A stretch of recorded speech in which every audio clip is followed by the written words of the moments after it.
Sikh struggle for freedom, for sovereignty, maybe even the 1984 Sikh genocide and the attack on Harmandir Sahib.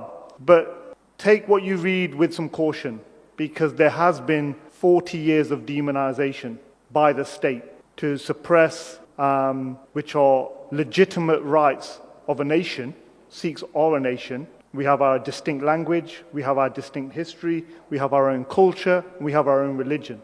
All of the criteria that is required under any international law, including the UN.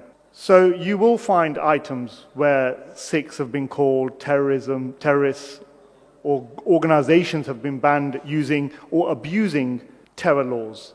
But it is fundamental, when you look at Sikhi and you look at the faith and you read up on the faith, it's a huge contradiction, because Sikhs cannot be terrorists by our core beliefs. Our whole purpose is to defend and sacrifice ourselves for others. And anyone who commits terrorism cannot also then be Sikh. So these are two fundamental points that when you do look, and keep that at the back of your mind, and then what you'll uncover with an honest and open mind is the levels of atrocities and trauma the community has faced. So where we are today, where we stand today, is to reignite our long-standing struggle for freedom. We also have to recover from decades of trauma. Every Sikh you will know will have someone in their family or line who's been impacted, either been killed, arrested, tortured.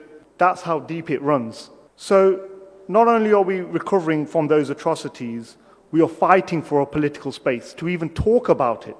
The fact that we've suffered these genocides, it is a crime to even discuss them in India. Amnesty International's offices have been repeatedly closed, shut down, and they've been barred from India.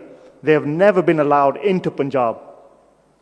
Special rapporteurs on human rights, torture, have been denied access to the Punjab, a whole region, for 4 decades. So there is no space to even campaign politically on Khalistan or Sikh sovereignty is rewarded by imprisonment and charges. So this is the climate in which India will then say there is nobody talking about Khalistan, there's nobody talking about these human rights abuses. Yes, because you just imprison them all, or you torture them all, or you disappear them all.